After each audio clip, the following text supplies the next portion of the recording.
Good afternoon everyone. Book keeping and accountancy में हम जितने भी चैप्टर कंप्लीट कर चुके हैं उनका आपको अपने रजिस्टर में कंप्लीट थ्योरी एंड प्रैक्टिकल पूरा कंप्लीट करना है।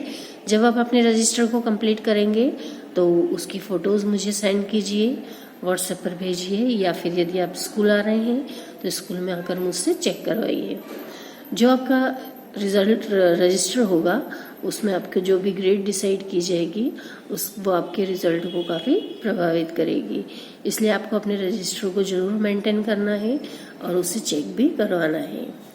तो आइए अब हम देखते हैं हम कितने चैप्टर कंप्लीट कर चुके हैं। उन सभी चैप्टर्स में आपको थ्योरी और जो यदि प्रैक्टिकल है तो उसे भी पूर्ण करके कंप्लीट करके और रखना है। चैप्टर फर्स्ट जो है वो है introduction to accounting, second fundamental accounting, assumption, accounting principle and accounting standard, third recording business transactions, fourth journal book of original record, fifth chapter subsidiary books and subdivision of journal, six ledger, seventh bank reconciliation statement, eighth trial balance, ninth error and their rectification and 10 chapter जो कि skip किया है, जो हमारे course में अब नहीं है। चैप्टर 11 डेप्रिसिएशन जो अभी हमारा कंटिन्यू है। डेप्रिसिएशन चैप्टर में हमने जो किया है वो आपको बताते हैं। सबसे पहले हमने डेप्रिसिएशन में देखा था इसकी डेफिनेशन, उसके बाद हमने मेमोरेबल टर्म्स देखी थी, उसके बाद मेमोरेबल टर्म्स के जो हमने आपको बताए थे कि उसमें से आपको बहुत सारे ऐसे शब्द हैं जो आपको रेगुलर इस चैप्टर में यूज में आएंगे, इसलिए उनके कॉन्सेप्ट आप क्लियर रखिए। इसके बाद हमने डेफिनेशन देखी थी, डेफिनेशन ऑफ डेप्रिसिएशन। इसमें 2 डेफिनेशन मैंने आपको बहुत अच्छे से लर्न करने के लिए कहा है। इसके बाद सबसे इम्पोर्टेंट जो क्वेश्चन बनता है इसमें, कॉजेज ऑफ डेप्रिसिएशन, जो मूल्यह्रास है उसके क्या कारण हैं, इसे 2 पार्ट में समझाया गया है, internal and external. Internal causes जो है वो wear and tear, depletion, external obsolescence, effusion of time and permanent fall in market value and accident. तो इस तरह से ये 6 पॉइंट आपको बहुत अच्छे से समझना भी है और लर्न करना है। 11.4 कैरेक्टरिस्टिक्स और स्पेशल फीचर्स ऑफ डेप्रिसिएशन। इसमें जितने भी पॉइंट्स मैंने आपको समझाए हैं उसमें से एनी 6 पॉइंट को आपको बहुत अच्छे से करना है। इसे आप जब लर्न करेंगे और अपने रजिस्टर में नोट डाउन करेंगे तो जो इसके डार्क अक्षरों में पॉइंट्स हैं, जैसे fixed assets first point, second demised permanently, इस प्रकार से एक एक पॉइंट को लेकर के और फिर उसकी आपको समझाना है डिटेल में। इसलिए आपको इन पॉइंट्स को सबसे पहले लिख करके और उसके बाद एक एक पॉइंट को लेकर के और आप उसे एक्सप्लेन करेंगे। इसके बाद जो डिफरेंस दिया है बिटवीन डेप्रिसिएशन एंड फ्लक्चुएशन, जो मूल्यह्रास है और फ्लक्चुएशन मतलब उतार चढ़ाव या उच्चावचन, जिसमें कि ऊपर नीचे कम ज़्यादा मार्केट की वैल्यू होती है। तो इन दोनों में डिफरेंस भी आपको अच्छे से लर्न करना है 6 पॉइंट्स के माध्यम से। इसके बाद डिफरेंस दिया है डेप्रिसिएशन और ऑब्सोलेंस, मीन्स अप्रचलन हो जाना, और डेप्रिसिएशन में डिफरेंस। इसके बाद एक और डिफरेंस दिया हुआ है obsolescence and expiration of time. तो इस प्रकार से ये जितने भी डिफरेंसेस हैं ये आपको पूरे पता होना चाहिए कि इसमें क्या क्या अंतर होते हैं। नेक्स्ट 11.8 नीड और ऑब्जेक्टिव्स और इम्पोर्टेंस ऑफ प्रोवाइडिंग डेप्रिसिएशन। क्या आवश्यकता है या क्या उद्देश्य है या डेप्रिसिएशन लगाने का क्या महत्व है, इनके भी पॉइंट्स के माध्यम से आपको जो डार्क अक्षरों में दिए हैं इसे आपको अच्छे से लर्न करना है, क्योंकि जब किसी भी असेट्स पर डेप्रिसिएशन लगाया जाता है तो वह क्यों लगाया जाए या उसका क्या महत्व है ये आपको पता होना चाहिए। शॉर्ट नोट के लिए, क्या डेप्रिसिएशन बिजनेस का एक एक्सपेंसेस है, ये भी आपको मैंने अपनी प्रीवियस वीडियो में बहुत अच्छे से समझाया है, तो इसे भी आप अच्छे से समझ करके और इसे लिखेंगे। एक और जो पॉइंट था 11.10 डेप्रिसिएशन चार्ज ऑन लैंड, तो इसमें यही है कि लीज पर जो ली जाती है ऐसी लैंड या फिर ऐसी भूमि जिसमें से हम अपने माइंस के द्वारा जो हम खदानों में से सामान निकाल लेते हैं, जो भी उसका मूल पदार्थ होता है वो जब निकल जाता है तो उसकी वैल्यू डिक्रीज होती है और उसकी मार्केट वैल्यू भी थोड़ी कम हो आकी जाती है। तो इसके बाद जो 11.11 है मीनिंग ऑफ स्पेशल टर्म्स, इसमें जितने भी ये स्पेशल टर्म्स मैंने आपको समझाई है ये आप देख सकते हैं मेरी प्रीवियस वीडियो में, और इन शब्दों को भी आपको अच्छे से समझ करके और याद रखना है। 11.12 में factors affecting the amount of depreciation, depreciation की जो अमाउंट है वो किस तरह से प्रभावित करती है हमारी जो पॉइंट्स हैं इसमें cost of an assets, life of an assets, scrap value of assets, possibility of obsolescence, repairs and renewal of assets, use of assets, interest on investment, nature of assets, price and duration and legal provision.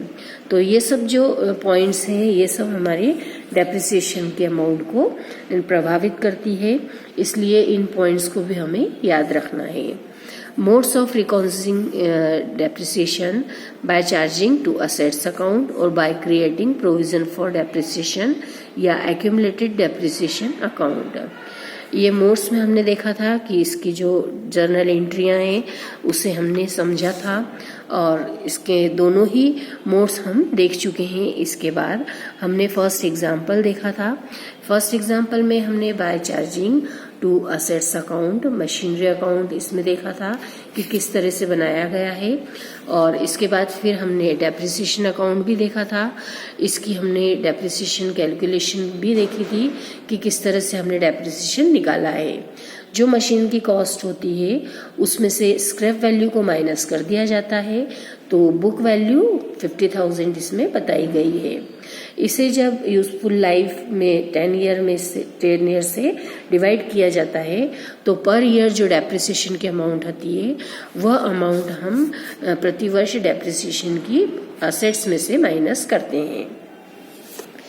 Balance sheet में भी किस प्रकार से depreciation को show किया जाता है, machinery की वैल्यू में से डेप्रिसिएशन माइनस करके बची हुई जो अमाउंट होती है वो आउटर कॉलम में लिखी जाती है। और चूंकि ये मशीनरी या जो भी हम असेट्स पर डेप्रिसिएशन लगाते हैं वो असेट्स वाले कॉलम में हम बैलेंस शीट में लिखते हैं।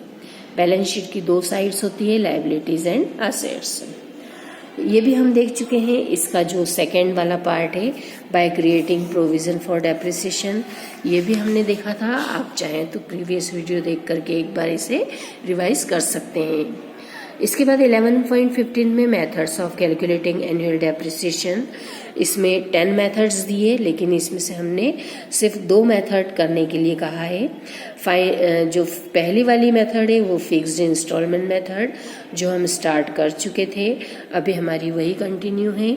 इसका हमने मीनिंग देखा था, मीनिंग कैरेक्टरिस्टिक्स में इसके फॉर्मूले को भी हमने समझाया हुआ था, तो इसे आप अच्छे से ध्यान रखेंगे। और इसके बाद जो हमने एग्जाम्पल किया था वो एग्जाम्पल भी मैंने बहुत अच्छे से समझाया हुआ है, आपने किया भी होगा। यदि आपने इसका कुछ लर्न भी किया हो तो आप उसकी वीडियो बना करके और मुझे सेंड कर दीजिए, या फिर लिखा है तो उसे भी आप मुझे सेंड करेंगे। इसमें हमने assets account and depreciation account दोनों ही बनाना सीखा था। इसमें जो थ्योरी का पार्ट है उसमें 11.19 में इसके मेरिट्स एंड 11.20 में इसके डीमेरिट्स भी हम देख चुके हैं। इसके बाद जो एग्जाम्पल नंबर 4 था उसमें कई मशीन्स दी हुई है, उन सभी मशीनों का किस तरह से हम डेप्रिसिएशन निकालें यह भी यहाँ समझाया हुआ था, ये भी आपने किया है। तो इस प्रकार से जितने हम ये सब कर चुके हैं इनका आप रिवीजन करते रहिए, और यदि इनमें कोई डाउट होता है तो आप अपने डाउट को क्लियर करवा कर आगे बढ़िए। इसके बाद जो हमने देखा था कि अलग अलग तारीखों पर डिफरेंट डेट्स पर परचेज और डिफरेंट उसकी रेसिडुअल वैल्यू हो तो किस प्रकार से हम उसके मशीनरी अकाउंट में शो करेंगे। तो हमने ये एग्जाम्पल भी बहुत अच्छे से समझाया हुआ है। इसका इंडिविजुअल एक एक पार्ट के रूप में अलग अलग वैल्यू निकाल करके और प्रतिवर्ष हम इसका पर ईयर डेप्रिसिएशन भी निकालते हैं और उसका बचा हुआ बैलेंस जो शेष होता है उसे भी कैरी फॉरवर्ड करते हैं, मतलब बीडी लेकर आते हैं और सीडी मतलब कैरी डाउन करते हैं। तो ये भी हमने बहुत अच्छे से किया हुआ है। इसके बाद सेल ऑफ असेट्स, मतलब कोई भी संपत्ति जब हम बेच देते हैं कुछ समय बाद तो उसके लिए भी हमने क्या ट्रीटमेंट किया है यह भी यहाँ पर कैलकुलेशन के माध्यम से भी आपको समझाया हुआ था। तो इस प्रकार से यहाँ तक हमारा कंप्लीट हो चुका है। तो आपने जितने भी सवाल इसके अभी तक किए हैं या यहाँ तक जो आपने इसको समझा है तो इसके लिए आप मुझे ज़रूर अपडेट दीजिए, क्योंकि यदि आप कर चुके हैं तो आपको यह पूरा क्लियर होना चाहिए और यदि नहीं किया है तो आप इसे कीजिए और तभी आप इसके आगे के सवालों को भी आसानी से कर पाएंगे जो आपको दिए जाएंगे। तो आइए अब हम नेक्स्ट इसका सम देखेंगे जिसमें कि परसेंटेज दिया हो और उसमें हमें डेप्रिसिएशन निकाल करके और मशीनरी अकाउंट प्रिपेयर करना हो।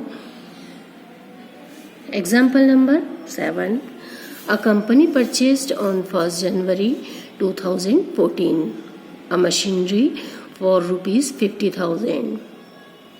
Depreciation is charged at the rate of, जब ए लिखा हो और ऐसा सर्कल होता है तो उसे एट द रेट ऑफ कहा जाता है, 10% per annum by fixed installment method.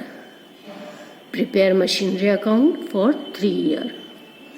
इस सवाल में आपको जो दिया है उसमें मशीन की वैल्यू है 50,000 एंड डेप्रिसिएशन परसेंटेज दिया है 10%, पर एनम वर्ड्स दिया है। अब यहाँ पर आपको एक ही बार डेप्रिसिएशन कैलकुलेट करना है क्योंकि फिक्स्ड इंस्टॉलमेंट मेथड के द्वारा हम यह सवाल करेंगे। 50,000 इंटू 10/100। इस प्रकार से जब इसको सॉल्व किया जाता है तो जो अमाउंट आएगी वो होगी 5,000। यदि इसका सिंपल सा यदि हम देखें कैलकुलेशन तो यदि 10% है तो जितनी असेट्स की अमाउंट दी है उसका एक जीरो हमें कम कर देना है और 5% होता है तो उसका हाफ करना है। तो यहाँ 10% दिया है तो 5,000 इसकी डेप्रिसिएशन की अमाउंट निकलेगी। 3 वर्षों के लिए हमें यह अकाउंट प्रिपेयर करना है, इसलिए 3 वर्ष तक हम डेप्रिसिएशन 5,000 लगाएंगे और फिर चौथे वर्ष इसे बैलेंस के को ट्रांसफर करके और सवाल को बंद करेंगे। किस तरह से किया हुआ है ये भी आप देख लीजिए। सबसे पहले हमने लिखा है जनवरी 14 को टू बैंक। यदि हम चेक से पेमेंट करते हैं तो बैंक को हम यहाँ पर लिखते हैं, तो ऐसा माना जाएगा कि यहाँ पे हमने चेक से पेमेंट किया है। टू बैंक 50,000 जो कि असेट्स की वैल्यू है। इसमें 31 दिसंबर 14 को हमने डेप्रिसिएशन लगाया है, तो bye depreciation account 5,000 credit side में लिखा जाएगा। जब 50,000 में से 5,000 को माइनस किया जाएगा तो जो इसकी मशीन की वैल्यू बची है वो है 45,000। इस 45,000 को और 5,000 को प्लस करेंगे तो 50,000 यहाँ पर आएगा, जो कि इधर के डेबिट साइड की असेट्स के इक्वल है। तो इन दोनों को एक ही लाइन में हम टोटल मिला करके डबल लाइन नीचे खींच करके और 1 साल का यहाँ पे कैलकुलेशन पूरा हुआ। अब ये जो बैलेंस है CD 45,000 इसे नेक्स्ट ईयर ट्रांसफर किया जाएगा, तो ये हो जाएगा टू बैलेंस BD। जनवरी 15 को टू बैलेंस BD लिखकर 45,000 यहाँ हम अमाउंट में लिख देंगे। 2015 में फिर हम इसका डेप्रिसिएशन लगाएंगे 5,000 जो हम निकाल चुके हैं पहले ही। 31 दिसंबर को बाय डेप्रिसिएशन अकाउंट 5,000। फिर 31 दिसंबर को ही इस असेट्स का कितना, इस मशीन का कितना बैलेंस शेष रहा है वह निकाला जाएगा। तो 45,000 में से 5,000 माइनस होंगे तो 40,000 रुपीज इसका बैलेंस आएगा, जो कि नेक्स्ट ईयर हम कैरी डाउन करेंगे। नेक्स्ट ईयर कैरी डाउन करने पर जो 2016 में बैलेंस आया वो आएगा 40,000। तो इस प्रकार से इस बैलेंस को यहाँ पर लिख करके और फिर से दोनों लाइन से हम इसे खींच करके और इस सवाल को, इस ईयर को यहाँ पे क्लोज करेंगे। 16 में फिर हमने डेप्रिसिएशन लगाया 5,000 और बैलेंस 35,000 इसका निकाला। इस बैलेंस को फिर ट्रांसफर करेंगे फोर्थ ईयर में 2017 जनवरी 1 टू बैलेंस BD 35,000 यहाँ पे ट्रांसफर करने के बाद अब हमने अभी यहाँ टोटल नहीं लगाया है, इसलिए एक सीधी लाइन खींच करके इस सवाल को पूरा क्लोज करेंगे। 3 वर्षों का कहा गया है, इसलिए 3 वर्ष का हमने ये मशीनरी अकाउंट प्रिपेयर किया और चौथे वर्ष बैलेंस को ट्रांसफर करके और ये सवाल पूरा हुआ।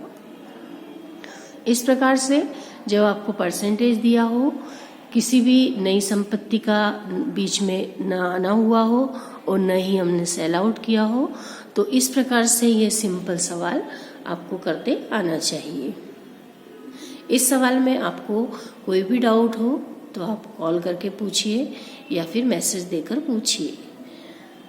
और यदि आपको ये पूरा सवाल समझ में आ गया है तो आप इसमें के 2 या 3 सवालों को और कर सकते हैं। इसके बाद जो नेक्स्ट है example number 8। On 1 January 2013 Oswal steel company purchased a machine for 20,000। 20,000 में एक मशीन उन्होंने खरीदी है, ओसवाल स्टील कंपनी ने। 1 जनवरी 14 को another machine was purchased for 8,000 and paid 400 for the fitting in the factory. Next year जो उन्होंने एक और मशीन खरीदी है जनवरी 14 में, उसकी वैल्यू 8,000 है और उसे जब स्टैब्लिश किया, फिटिंग किया उसको फैक्ट्री में, तो 400 रुपीज उस पर उन्होंने एक्सपेंस पेड किए हैं। On 1 July 2015 purchased a third machine for 6,000 and a fourth machine for 10,000 was purchased on 31st March 2016। इस प्रकार से इन्होंने प्रति वर्ष एक असेट्स को परचेज किया है और उस पे जो एक्सपेंसेस दिया है उसे भी हमको ध्यान रख करके उस मशीन में ही उसे जोड़ना रहेगा। Prepare machinery account for 4 years providing depreciation at the rate of 5% per annum according to fixed installment method। Fixed installment method में हमें जो इसका डेप्रिसिएशन कैलकुलेशन करना है और मशीनरी अकाउंट भी प्रिपेयर करना है। 4 ईयर का हमें इसमें डेप्रिसिएशन लगा करके और 4 ईयर का ही मशीनरी अकाउंट भी हम बनाएंगे। हम सवाल करने के लिए सबसे पहले कैलकुलेशन भी कर सकते हैं और कैलकुलेशन में हमें हर मशीन जो है जो हमने इस्टेब्लिश की है, बीच पे लेकर आए हैं, उसका हमें पीरियड वाइज कितने वर्ष हम उसका, कितने समय हम उसका यूज़ कर रहे हैं, उतने समय का डेप्रिसिएशन निकालना है। तो फर्स्ट मशीन से स्टार्ट करते हैं। फर्स्ट मशीन हमने लगाई है 2013 में और उसकी वैल्यू है 20,000। तो इस प्रकार से हम जब मशीन अकाउंट प्रिपेयर करेंगे तो उसमें 2013 जनवरी 1 टू कैश 20,000 लिखा जाएगा। इस वर्ष सिर्फ एक ही मशीन है पूरे 2013 में, इसलिए 31 दिसंबर को इसकी हम डेप्रिसिएशन कैलकुलेशन करके और बाय डेप्रिसिएशन अकाउंट लिखेंगे और इसका बाय बैलेंस भी कैरी डाउन करेंगे। अब 20,000 रुपीज़ जो मशीन थी उसका हमें निकालना है, जो परसेंटेज दिया हुआ है उस परसेंटेज के अकॉर्डिंग जो 5% से हम इसका डेप्रिसिएशन जब निकालेंगे तो 20,000 का यदि 10% निकालते हैं तो 2,000 होता है और 5% निकालते हैं तो उसका हाफ होता है। और यदि आपको ऐसे नहीं समझ में आया हो तो आप इसका कैलकुलेशन करके देख सकते हैं। 20,000 इंटू 5/100। तो जब आप निकालेंगे तो आपके पास अमाउंट होगी 1,000 रुपीज़। 1,000 कम करके 19,000 जो आएगा वो नेक्स्ट ईयर हम इसका balance transfer to balance BD लिख करके और 14th में ट्रांसफ़र कर देंगे। इसके बाद जो 2014 में एक और मशीन परचेज की है, उस मशीन को हम यहाँ देखते हैं। 1 जनवरी 14 को अनदर मशीन 800 परचेज की एंड 400 रुपीज़ उस पर हमने पे किए। तो 8,000 एंड 400 ये दोनों ही अमाउंट को हमें यहाँ पर दिखाना है। 2014 में to cash 8,000 and to cash expenses 8,400। तो इस तरह से टोटल जो इसकी अमाउंट होगी असेट मशीन की ये 8,400 रुपीज़ होगी। इसका अब डेप्रिसिएशन कैलकुलेशन करना है 5% से। तो 8,400 का 10% देखें तो 840 होता है और यदि उसका 5% देखें तो 420। तो इस प्रकार से जो सेकंड मशीन है वो हमने डेप्रिसिएशन जब उस पर लगाया तो 420 रुपये उसका डेप्रिसिएशन 420 लगा है। और जो पहली वाली मशीन है 19,000 की, उसमें जो पूरे वर्ष का डेप्रिसिएशन है वो 1,000 हम पहले ही लगा चुके हैं। तो इस प्रकार से दोनों ही का डेप्रिसिएशन जो होगा 1,420 रुपीज़। ये टोटल डेप्रिसिएशन लिख करके और जो इसका टोटल बैलेंस है वो बैलेंस हम निकालेंगे 27,400 27,400 में से 1,420 माइनस करेंगे। तो जब ये माइनस किया जाएगा तो बचेगा 25,980 25,980। इस अमाउंट को हम कैरी डाउन मतलब इस बैलेंस को नीचे ले जाएंगे और उसे लिखेंगे टू बैलेंस BD के रूप में 2015 में। फिर थर्ड ईयर जो हमने एक और मशीन परचेस की है वो 6,000 की है जुलाई 1। अब जुलाई 1 को की है हमने, तो मतलब जुलाई से लेकर दिसंबर तक 6 मंथ हमने इसका यूज़ किया। तो 6 मंथ का ही इस पे डेप्रिसिएशन भी हम कैलकुलेट करेंगे। तो जब डेप्रिसिएशन निकाला जाएगा तो फर्स्ट मशीन का 1,000 रुपीज़ जो हम पहले ही निकाल चुके हैं, सेकंड मशीन का 420 रुपीज़ और थर्ड मशीन का 150 किस तरह से निकाला जाएगा 6,000 इंटू 5 जो हमारा परसेंटेज है रेट ऑफ परसेंटेज, और फिर जब हम उसका निकालेंगे डेप्रिसिएशन उसमें हम 6/12 करेंगे क्योंकि हमने उसका 6 महीने ही यूज़ किया है, इसलिए 6 महीने का ही डेप्रिसिएशन निकलेगा। तो इस प्रकार से यदि हम देखें तो 6,000 का 10% 600 रुपये 600 रुपीज़, उसका जो 5% निकलेगा तो वो निकलेगा 150।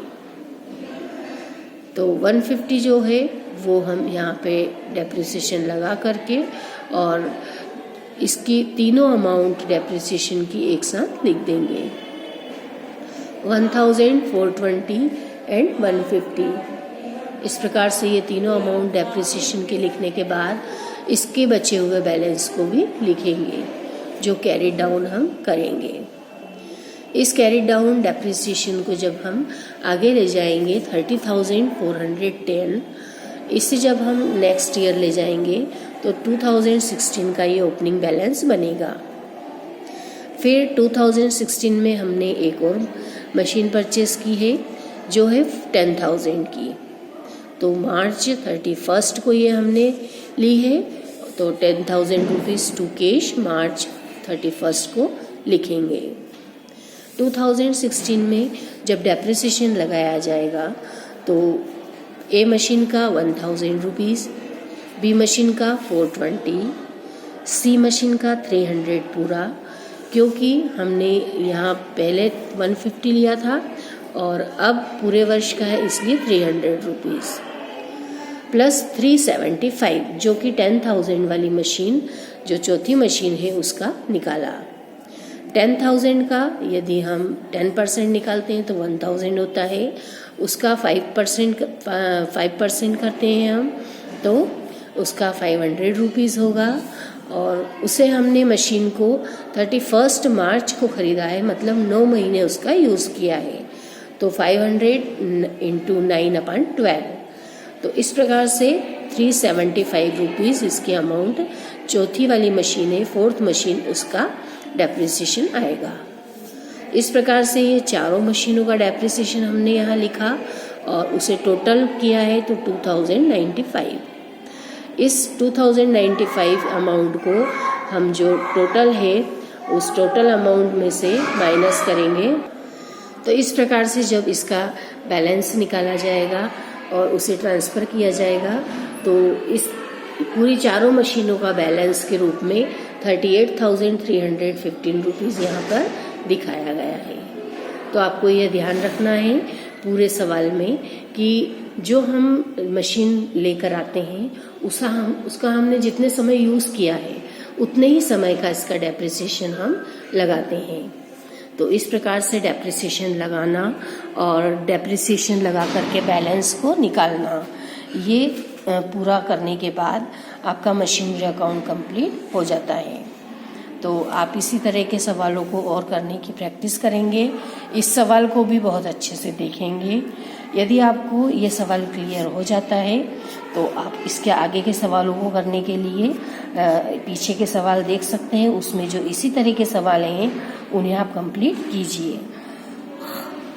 और इन सवालों में यदि आपको कोई डाउट होता है तो आप उसे क्लियर कीजिए और आगे के सवालों को करने के लिए प्रयास कीजिए।